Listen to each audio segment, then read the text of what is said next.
ले ये जरा सी रोटी खा ले। नहीं माँ, मैं नहीं खा सकती, लेट हो रहा है। अरे बस एक रोटी खा लेना। रहने दो ना माँ, आपकी रोटी के चक्कर में अगर मेरी बस छूट गई ना तो बॉस मुझे कच्चा चबा जाएंगे। अच्छा बाबा ठीक है, ये ले, ये रोल बना दिया है मैंने, इसे तो हाथ में पकड़ सकती है ना। हाँ जल्दी लाओ, मैं जा रही हूँ, बाय माँ। ये कहानी है रोमिता की, जो अपने माँ बाप की इकलौती संतान थी। उसकी माँ नम्रता और पिता नरेश ने उसकी पढ़ाई लिखाई में कोई कसर नहीं छोड़ी थी, और रोमिता कॉलेज टॉप करने के बाद अब एक आईटी कंपनी में जॉब कर रही थी। फिर उसी शाम, माँ आप पापा की बीवी हो, मेरी नहीं। रोज ऐसे बैठकर मेरा इंतजार क्यों करती हो आप? सो जाया करो ना टाइम से। जब तू माँ बनेगी ना तब तुझे मालूम चलेगा कि अपने बच्चे को देखे बिना माँ की आंखें नहीं लगती। अच्छा पर पहले मेरी शादी तो करवाओ, या ऐसे ही माँ बन जाओ, बताओ। रुक बदमाश कहीं की, अभी बताती हूँ तुझे। रोमिता हंसते हुए अपने कमरे की तरफ जाने लगी, तभी उसके पापा सामने पड़ गए और फिर, अरे अरे क्या हो रहा है भाई? कुछ नहीं पापा, मैंने माँ से कहा कि मेरा हलवा खाने का मन है, तो देखो ना माँ मुझे मारने आ रही है।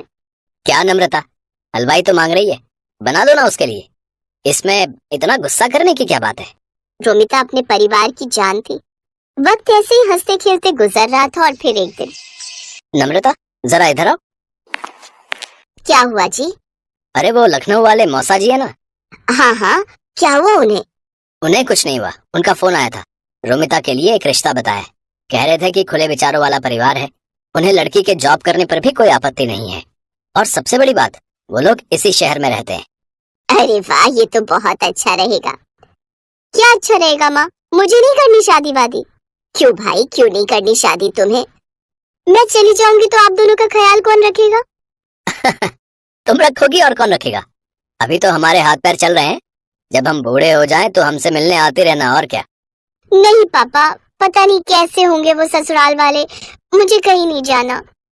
ऐसा नहीं कहते पगली, बिटिया तो पराया धन होती है, एक न एक दिन तो उसे ससुराल जाना ही पड़ता है। और पता है जिस जगह से रिश्ता आया है ना, उन्हें तेरे जॉब करने से कोई दिक्कत नहीं है, और तो और वो भी इसी शहर में रहते हैं, तो तुझे जॉब बदलनी भी नहीं पड़ेगी।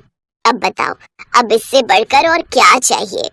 रोमिता भी यही चाहती थी कि शादी के बाद भी वो जॉब करती रहे, तो काफी मान मनव्वल के बाद उसने इस रिश्ते के लिए हाँ कर दी। और कुछ दिन बाद रोमिता शादी करके रंजीत के घर आ गई। रंजीत एक फैक्ट्री में मैनेजर था। घर में उसके माँ पिता और एक बहन थी जिसकी शादी अभी नहीं हुई थी। और फिर, बहुत किस्मत वाली हो तुम जो तुम्हें हमारे जैसा परिवार मिला। अरे मेरे रंजीत के लिए तो लड़कियों की लाइन लगी हुई थी। अब वैसे ये बताओ, तुम कहाँ जॉब करती हो? मतलब कि तुम्हारा ऑफिस कितना दूर है यहाँ से? मम्मी मैं नेस्टेक कंपनी में सॉफ्टवेयर इंजीनियर हूँ, मेरा ऑफिस यहाँ से ज्यादा दूर नहीं है। अच्छा अच्छा, मेरा रंजीत तो हर महीने 30,000 रुपए कमाता है। वैसे तुम्हारी तनख्वाह कितनी है? 10-15 हजार तो मिल जाते हैं कि नहीं? मम्मी जी सब कट कटा के करीब 40,000 आ जाते हैं। इतना सुनते ही कमला चुप हो गई। रोमिता के जवाब ने उसका घमंड तोड़ दिया था। वो आगे कुछ ना कह सकी और वहां से चली गई। लेकिन रोमिता को इस बात का एहसास नहीं हुआ कि जाने अनजाने में ही सही, पर उसने अपनी सास की ढंग से बेइज्जती कर दी थी। फिर अगले दिन रोमिता सुबह जल्दी उठी और अपना टिफिन पैक करने लगी। ठीक उसी वक्त कमला वहां आई और बोली, अरे बहू, इतनी सुबह तैयार होकर कहाँ जा रही हो? मम्मी जी शादी के लिए बस कल तक की लीव मिली थी मुझे, तो आज से मुझे ऑफिस जाना होगा। अच्छा, और लौटोगी कब तक? शाम को 6-7 बजे तक। ये कहकर रोमिता वहां से निकल गई। सच ये था कि कमला रोमिता की जॉब से बहुत ज्यादा खुश नहीं थी, लेकिन आता हुआ पैसा किसे बुरा लगता है, इसलिए वो चुप थी। लेकिन उस दिन शाम को रोमिता को घर आने में थोड़ी देर हो गई, लेकिन आते ही वो सीधा खाना बनाने में जुट गई। उसके बाद उसने सारे बर्तन धोए और फिर, कल से थोड़ा पहले घर आ जाना बहू, ठीक है? अब तुम्हारी शादी हो गई है तो घर की जिम्मेदारियां भी तो हैं। अब हर रोज सारा खाना मैं अकेले तो नहीं बनाऊंगी इस उम्र में, है ना? जी माँ जी। कमला रोमिता को सुनाकर वहां से चली गई। वो अगली सुबह जल्दी उठी और ढेर सारा खाना बनाकर ऑफिस चली गई। फिर उसी शाम, ये खाना तो तुमने सुबह बनाया था ना? हाँ मम्मी जी, क्यों पसंद नहीं आया क्या आपको? नहीं नहीं ठीक है। उस दिन तो कमला ने रोमिता से कुछ नहीं कहा, लेकिन कमला को ये बात हजम नहीं हो रही थी कि रोमिता क्यों इतनी आसानी से सब मैनेज कर ले रही है। फिर एक दिन कमला ने कलेश फैलाने की ठान ही ली और उसी शाम, देखो बहू, मैंने और रंजीत के पापा ने बहुत कोशिश की, मगर हम इतना एडजस्ट नहीं कर पाएंगे। इन्हें गरम खाना खाने की आदत है, समझी? तो कल से शाम का खाना शाम को ही बनाना, समझी? पर मम्मी जी, अब बहस मत करो मुझसे, जो कह रही हूँ बस वही करो। अपनी सास से डांट खाकर रोमिता बहुत परेशान हो गई। उसे समझ में नहीं आ रहा था कि वो ऑफिस के साथ साथ घर का काम कैसे मैनेज करे। इस चक्कर में वो ऑफिस में भी परेशान रहने लगी। फिर अगले दिन, मम्मी जी, मुझे आपसे कुछ बात करनी थी। हाँ बोलो, क्या बात है? वो मैंने रिजाइन कर दिया है, अब कल से मैं ऑफिस नहीं जाऊंगी। अरे पर ऐसा क्यों किया तुमने? क्योंकि ये सब एक साथ मुझसे हो नहीं पा रहा था मम्मी जी। ऑफिस के चक्कर में मैं आप लोगों का ख्याल नहीं रख पा रही थी। अब अच्छा ठीक है, फिर अब जाओ जाकर मेरे लिए चाय बना दो। अजीब बात ये थी कि जो कमला हमेशा यही चाहती थी कि रोमिता जॉब छोड़ दे, अब वो उसके जॉब छोड़ने पर भी परेशान थी। लेकिन उसने अपनी परेशानी रोमिता के सामने जाहिर नहीं की। उधर अब रोमिता जल्दी जल्दी काम निपटाकर अच्छे से आराम करती। उसे एक ब्रेक चाहिए था जो अब उसे मिल गया था। पर दूसरी तरफ रोमिता के जॉब छोड़ देने से घर का बजट हिल गया था। रंजीत ने रोमिता की सैलरी के दम पर 2-3 लोन भी ले रखे थे, जिनकी सारी किश्तें अब उसे ही चुकानी पड़ रही थी। सिर्फ एक ही महीने में हालत इतनी खराब हो गई कि लोन चुकाने के लिए रिश्तेदारों से कर्ज लेना पड़ गया। और फिर एक शाम पूरे परिवार के सामने कमला ने अपने दिल पर पत्थर रखकर कहा, वो रोमिता, मुझे बुरा लग रहा है कि तुमने नौकरी छोड़ दी। कोई बात नहीं मम्मी जी।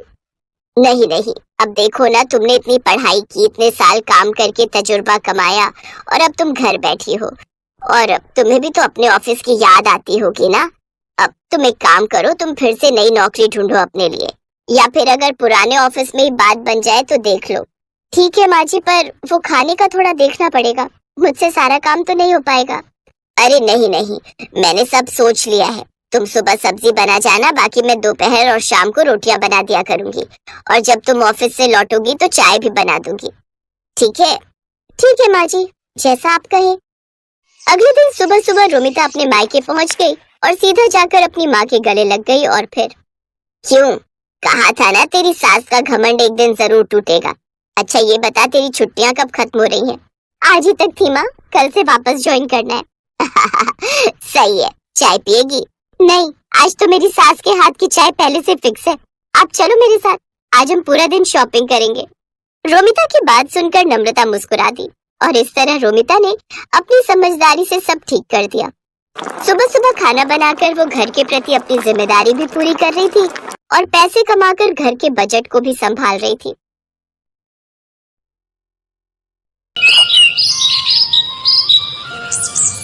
सुजाता देवी के 3 बेटे और 3 बहुएं थी।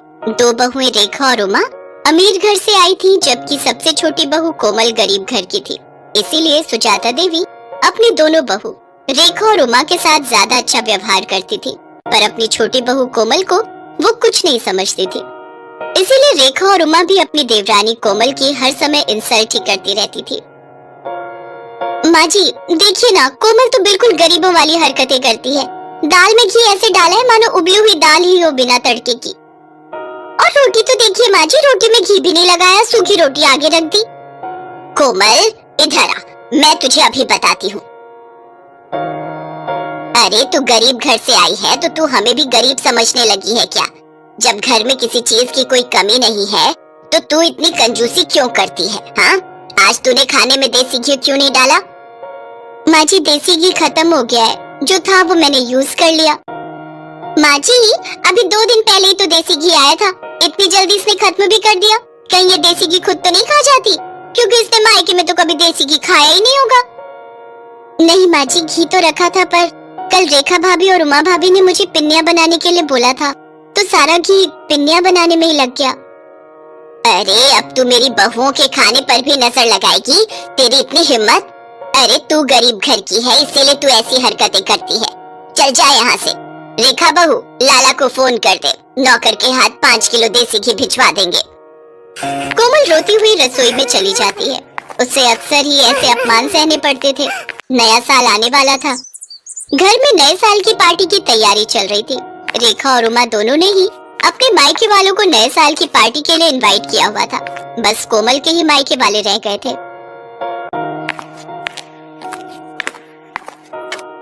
माँ जी हमने अपने अपने घर में तो सबको बोल दिया है नए साल पर आने के लिए, पर कोमल के घर वालों को बोलना भी रह गया है, कैसे करना है फिर? अरे छोड़ो ना, उन भिखारियों को बुलाने की क्या जरूरत है। पार्टी में तुम दोनों के घर से सब लोग आ जाएंगे। अब तुम्हारे मायके वालों में और कोमल के मायके वालों में बहुत फर्क है। नहीं माँ जी, ऐसा मत कीजिए। मैं तो कहती हूँ इसके मायके वालों को बुला ही लेते हैं। सबके सामने उनका ऐसा अपमान करेंगे कि ये हमेशा याद रखेंगी। कान इधर लाइए, मैं आप सबको समझाती हूँ। रेखा और उमा अपनी सास के साथ मिलकर कोमल के मायके वालों को अपमानित करने की योजना बनाती हैं। बहू, घर में नए साल की पार्टी है। रेखा और उमा के मायके वाले भी आ रहे हैं, तो मैं चाहती हूँ कि तुम भी अपने मायके वालों को न्योता दे दो। इस बार नया साल हम सब मिलकर मनाएंगे। जी माँ जी, मैं फोन कर देती हूँ। अब आएगा मजा, आने दो इसके मायके वालों को। कोमल को जरा सी भी भनक नहीं थी कि उसकी पीठ पीछे उसकी सास और जेठानियां उसके खिलाफ क्या षड्यंत्र रच रही हैं। कोमल के ससुराल में पार्टी की तैयारी चल रही थी। रेखा और उमा के मायके वाले आने शुरू हो गए थे। रेखा और उमा ने रसोई में घुसकर तक नहीं देखा, वो तो अपने मायके वालों के साथ ही बातों में लगी हुई थी। कोमल बहू, मेहमानों को पकवान परोस दिए ना? अच्छे से घी मिर्च मसाले बढ़िया डाले हैं ना? कोई कंजूसी मत करना। मेहमान खुश होकर जाने चाहिए। और तुम्हारे माता पिता भाई बहन सब कहाँ रह गए? बड़ी देर कर दी उन्होंने आने में। वो लोग भी समय पर आ जाते तो पार्टी का मजा ले लेते। जी माँ जी, मैंने सबको खाना परोस दिया है और वो मम्मी से मेरी बात हुई थी, बस पहुंचने वाले हैं। तभी कोमल के मम्मी पापा और भाई बहन आ जाते हैं। नमस्ते जी, नमस्ते। आओ आओ, बड़ी देर कर दी आप सबने आने में। आज 31 दिसंबर की वजह से बहुत भीड़ थी, ऑटो भी नहीं मिल रहा था। बड़ी मुश्किल से ऑटो मिला तो हम पहुंचे हैं। हाँ, मैं तो भूल ही गई थी। वो रेखा बहू और उमा बहू के घर वाले गाड़ी से आए हैं ना, तो मुझे आप लोगों का ध्यान ही नहीं रहा कि आप लोगों के पास तो गाड़ी ही नहीं है और आप लोगों की तो इतनी हैसियत भी नहीं है कि गाड़ी खरीद सको। खैर छोड़ो, आओ आप सबको रेखा बहू और उमा बहू के घर वालों से मिलवाती हूँ। समधन जी, ये कुछ मिठाई लाए थे नए साल के आने की खुशी में। रख दीजिए। वैसे हमारे घर तो वो बड़ी दुकान है ना जो बाजार में है, वहीं से शुद्ध घी की मिठाई आती है। देखते हैं, अगर हमने नहीं खाई तो घर के नौकरों को दे देंगे, उनका भी तो नया साल है। कोमल सब सुन और समझ रही थी। वो अब तक ये जान चुकी थी कि उसके मायके वालों का बहुत अपमान हो रहा है, पर वो उस समय चुप रही। कोमल की जेठ जेठानी अपने अपने घर वालों की आवभगत में व्यस्त हो गए। सूरज ये सब देख रहा था। कोमल, अपने मम्मी पापा के लिए भी प्लेट लगा दो, सब लोग खाना खा रहे हैं। तुषार, ज्योति, चलो तुम लोग भी खाना खा लो, चलो। जी हाँ, बस मैं लगा ही रही हूँ। मम्मी पापा, तुषार ज्योति आओ बैठो, मैं आप सबको भी खाना परोस देती हूँ। कोमल जैसे ही खाना लेने रसोई में जाती है, वो देखती है सारे बर्तन खाली थे, उसमें खाना था ही नहीं। कोमल घबरा जाती है। अरे, बर्तनों में तो खाना ही नहीं है, मैंने तो बहुत सारा खाना बनाया था। क्या हुआ कोमल, तुम परेशान क्यों? अपने घर वालों के लिए खाना लगाओ। अच्छा नहीं लगता वो सब ऐसे ही बैठे हुए। क्या खाना लगाऊं? खाना तो बचा ही नहीं है। मैंने इतने सारे पकवान बनाए थे, बल्कि ज्यादा ही बनाए थे। रसोई में तो कुछ भी नहीं है। अच्छा नहीं लगता सबसे इस बारे में पूछना। रुको, मैं कुछ करती हूँ। पर ऐसा कैसे हो सकता है? अगर तुमने ज्यादा खाना बनाया था तो आखिर खाना खत्म कैसे हो गया? मैं अभी माँ और भाभीियों से ये बात पूछता हूँ। नहीं नहीं, अच्छा नहीं लगता, सब मेहमानों के बीच में बैठे हैं। कोई नहीं, मैं सबके लिए कुछ और बना देती हूँ, थोड़ी देर लगेगी। रुको, मैं बाजार से कुछ ऑर्डर करता हूँ। तुम कहाँ इतनी जल्दी जल्दी सब कुछ बना पाओगी? नहीं नहीं, बाजार का मंगवाओगे तो सबको पता चल जाएगा। आप टेंशन मत लो, मैं कुछ बना लेती हूँ। कोमल के मायके वाले बहुत देर तक बैठे रहे। कोमल सूरज को कुछ मंगवाने के लिए भी मना कर रही थी, क्योंकि उसके मम्मी पापा वगैरह को तो ये बात पता थी कि कोमल ने सारा खाना घर पर ही बनाया है। कोमल अपने मम्मी पापा का सम्मान रखने के लिए जल्दी जल्दी पूड़ियां और साथ में आलू की सब्जी बनाने लगी। तभी उसकी सास और दोनों जेठानी रसोई में आ गई। अरे कोमल, तुम ये पूड़ियां क्यों तल रही हो? इतना सारा खाना तो बचा हुआ है। अरे भाभी, आप समझते क्यों नहीं हो? कोमल अपने मम्मी पापा अपने भाई बहनों को गरम गरम खाना खिलाना चाहती है, इसने हमारे घर वालों को तो ठंडा खाना खिला दिया। अब अपने घर वालों को बढ़िया पकवान खिलाना चाहती है। इसके घर वालों ने कभी ऐसा बढ़िया खाना खाया नहीं होगा ना, तभी ये ऐसा कर रही है। जब इतना खाना पड़ा था तो ये सब बनाने की क्या जरूरत थी बहू। ये देखो कितना सारा खाना बचा हुआ है। ये थोड़ी है कि हम अच्छे खासे पैसे वाले हैं तो खाने की बर्बादी करें। माँ जी, थोड़ी देर पहले तक ये खाना नहीं था। रसोई में सारे बर्तन खाली थे। मुझे नहीं पता था कि भाभीियों ने सारा खाना कमरे में रखा हुआ है। मुझे सब समझ आ गया है माँ जी। मैं चाहे जितना मर्जी आप लोगों के लिए कर लूं, पर आप लोग जानबूझकर मुझे अपमानित करना हमेशा से ही चाहते हो। कमरे में मेरे मम्मी पापा और मेरे भाई बहन बैठे हुए हैं। अब मेरा मन नहीं है कि मैं इस घर में रुकूं। मैं उन लोगों के साथ अपने घर जा रही हूँ, अपनी माँ के घर। मुझे तो ऐसा लगता है कि यहाँ पर कोई मेरा अपना है ही नहीं। सूरज जी, मैं यहाँ नहीं रुक सकती। जहाँ इज्जत नहीं हो वहां से चले जाना ही अच्छा है। रुको कोमल, तुम अकेली नहीं जाओगी, मैं भी तुम्हारे साथ चलूंगा। अब हम यहाँ रहेंगे ही नहीं। जहाँ मेरी पत्नी की इज्जत नहीं, वहां मैं भी नहीं रह सकता। मैं भी कब से अपने आप को रोक कर बैठा था। अरे सूरज, ऐसा नहीं कहते। कोई बात नहीं, छोटी छोटी बातें होती रहती हैं। कोमल, गुस्सा थूक दो। और माँ, आप सब भी नए साल के दिन इस तरह की हरकतें करके घर में क्यों सबका मूड खराब कर रहे हो? कोमल, शांत हो जाओ। अभी मेहमान चले जाएंगे, उसके बाद हम कल बात करेंगे। कोमल की सास और जेठानियां यही सोच रही थी कि शायद उन्होंने कुछ ज्यादा ही गलत कर दिया, पर अब बहुत देर हो चुकी थी। सूरज और कोमल ने अलग रहने का फैसला कर लिया और कुछ ही दिनों बाद वे दोनों अलग रहने चले गए।